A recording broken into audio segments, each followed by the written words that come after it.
All right, so there's Jay Carney out there saying that Obama's happy that Boehner has offered a temporary, not temporary, a short-term extension of the debt limit. And then he said that shutdown over Obamacare is a fool's errand. Yeah, well, maybe from Obama's standpoint, but if it hadn't been for the effort to do this, we wouldn't even be here now. And we wouldn't have had a chance to expose Obama for who and what, and the Democrats for who and what they really are. Which is what this is really all about to me. And by the way, welcome back, folks. El Rushbo here, 800-282-2882. The email address, elrushbo@eibnet.com. Let me see if I can explain something else that's been happening here in the past few weeks. We have talked frequently here about the internecine battle among conservatives, Republicans and conservatives, and even if you subdivide it further, Tea Party conservatives versus the people that think they are mainstream Kirkian, as in Russell Kirk, or Burkean, as in Edmund Burke, conservatives. And as such, that manifested itself in the Obamacare fight with two groups. You had the Cruz and Mike Lee group, which was the defund. And then you had other groups that thought that was a mistake and they wanted to delay. And in the process of delay, if you can, for example, delay the individual mandate, you take the guts out of the whole law. And the delay group thought the defund group was a bit disingenuous because they didn't think the defund group ever had a prayer of winning because there was never going to be the votes and to override an Obama veto on it. And I didn't get caught up in all that because the competitive nature of this and the, who is a real conservative is not of interest to me. It isn't. But it is to other people. A prominent media analyst, conservative, sent me a note, and he was livid. He was fit to be tied. He thinks Cruz and Lee are fruitcake nuts. And when he says so, he says he gets vicious, mean email from conservatives insulting him and calling him names and so forth. I said, gee whiz, is that the first time? The thin-skinned nature of our tendencies of some people, I guess, surprises me, but I try to understand it all. Nevertheless, because it all matters at the end of the day. Now, I happened to glom on to the Cruz-Lee defund effort, and whether it had a chance of succeeding or not, ultimately, was not a reason to avoid it to me. And I didn't see, I'm equally supportive of the defunders. I don't, it's not either or. And the other side, the ors, are my enemy. I just don't look at it that way. Either one would have been perfect.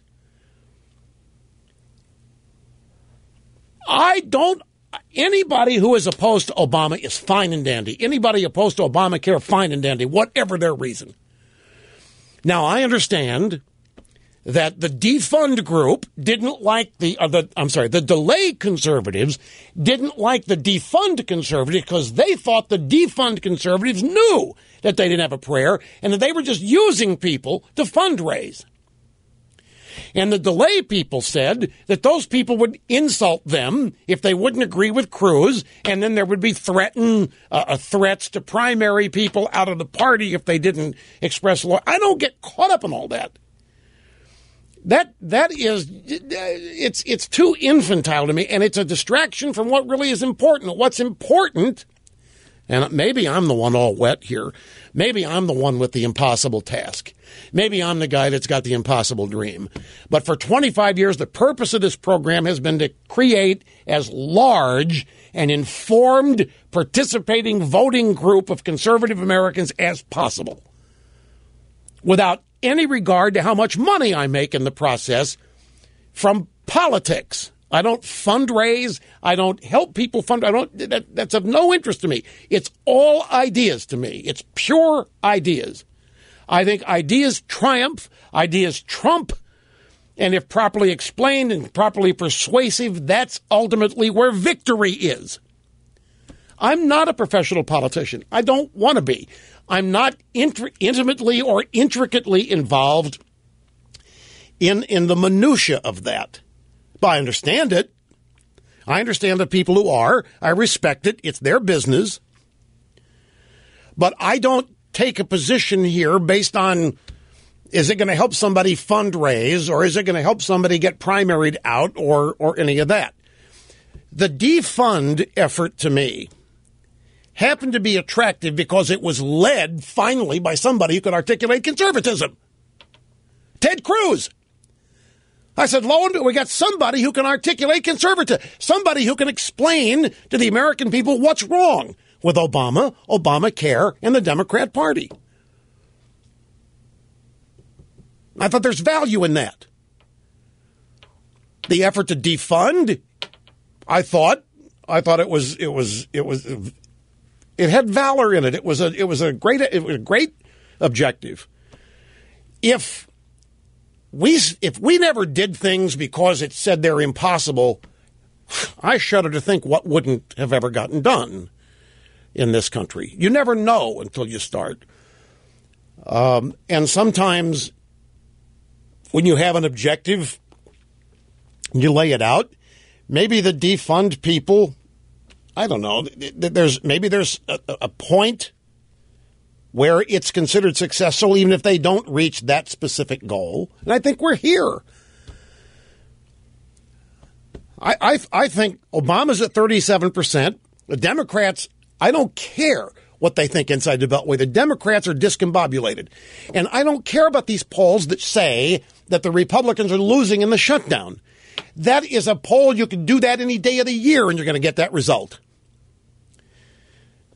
The spread in this poll, say versus 95, which is what everybody wants to go back to and compare, the spread this year in Republicans being blamed versus Democrats is much smaller than it was in 1995. We have a president not nearly as likable as Clinton was back in 1995. And there's just a lot of things that are happening today that weren't happening in 1995 that make a positive difference. Bill Clinton was never 37%, even after Lewinsky. A majority of people never opposed Clinton on much. We got a majority of people opposing Obamacare, opposing most of his policies here. We got one factor here that nobody knows how to deal with, and that's race. That's the race of the president. That's what's got everybody stymied and shut down on our side. That's what's got them palpably afraid to say or do anything. I just saw a piece by Victor Davis Hanson that he published at his website. He normally writes at National Review online, and maybe it'll get posted there. Probably so. But he makes the point that it's Obama who's looking incoherent. It's Obama who's looking small. It's Obama who's looking petty. And his point is that Obama will make a deal sooner rather than later if you just keep the pressure on. We're in the process. I'm not going to say, I mean, people would say I would abandon my post here at Reality if I were to say something like, we are winning. That's not the case. But we're at a place where we haven't been in 5 years. We're winning the public perception of Obamacare, but that's not even a public perception battle. That's reality. People are signing up and they're finding it's a disaster. People are finding out that none of what they were told about it is true. It isn't cheaper. It isn't easier. It isn't anything that they were told. The 26-year-old college student at the University of Michigan, she wrote she has been raped by this law. She's 26. She's now not covered by her parents' policy, and she's found out it's going to take every disposable dollar she earns to pay for this. Every disposable dollar. That means, well, what does that mean? That means no streaming video from iTunes or whatever disposable income is spent on these days by 26-year-olds. She made it clear she's got 2 degrees and she can't get a job that's longer than 32 hours a week because of Obamacare. The jobs that she has pay $8 to $10 an hour because of Obamacare. She's got 2 degrees. She's working in a gymnasium. Now, this, I don't want to extrapolate and say this is happening all over the place, but it doesn't have to be happening all over. It is going to at some point as people sign up. In Hawaii, they had to shut down and reset. Nobody signed up. Nobody could figure out how to do it. In California, they're talking great. They've got signed up 16,000 people. So, whoa, what a success rate. This 16,000 people or some such thing. This economy is in a tank. It's an absolute joke. There is no growth taking place. There's nothing that's anywhere reminiscent of a growing economy or careers are being created and opportunity is abundant. It isn't. That's reality. People are living it. They know it. They don't have to be persuaded of any of that. And something else that's happening without us having to do anything. The very fact that we have delayed the implementation, the full implementation, the very fact that we've taken action that has caused all kinds of attention to be paid to the implementation. The people that run this government are showing everybody how they are willing to corrupt it and power and government in order to get what they want. We have the greatest argument for limited government we've had in my lifetime in Barack Obama, Esquire. The single greatest argument for limited government, Barack Obama and today's Democrat Party. And it's happening to people every day.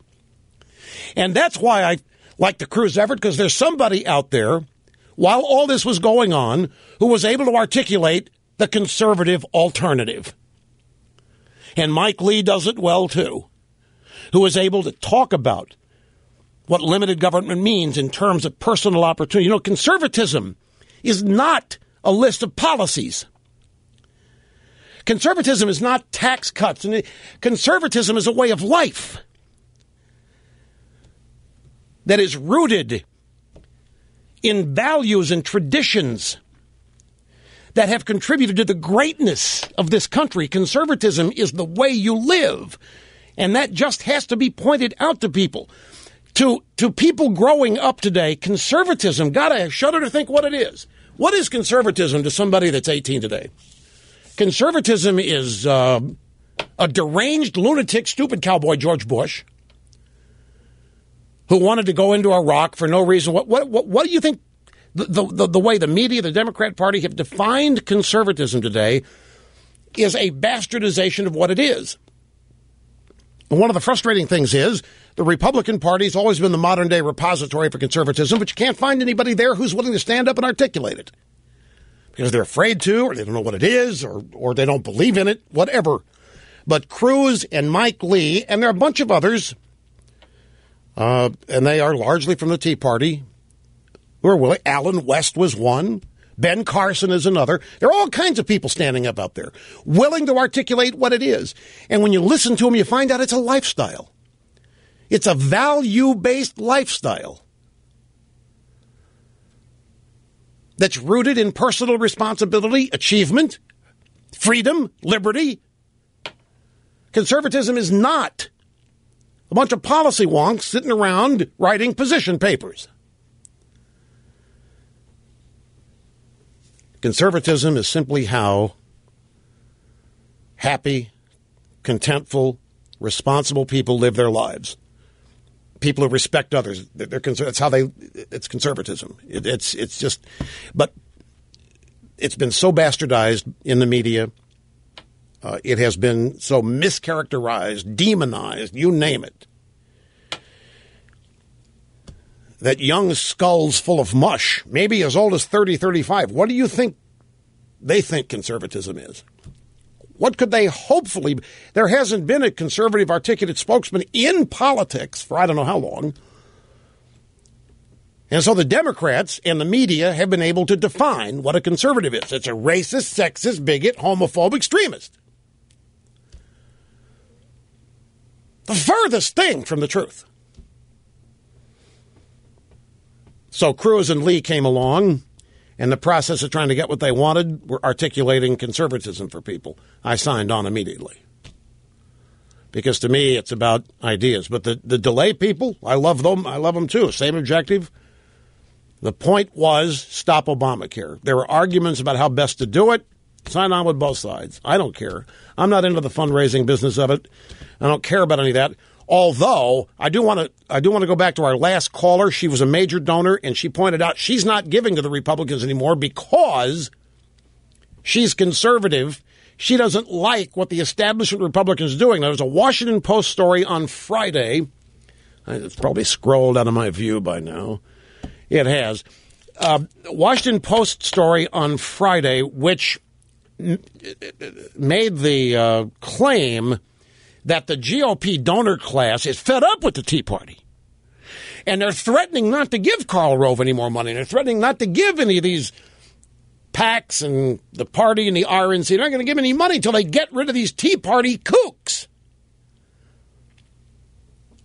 And yet our caller, who confessed to being a major donor, said, no. I'm telling the establishment Republicans they're not getting a dime out of me because of what they're doing to the Tea Party.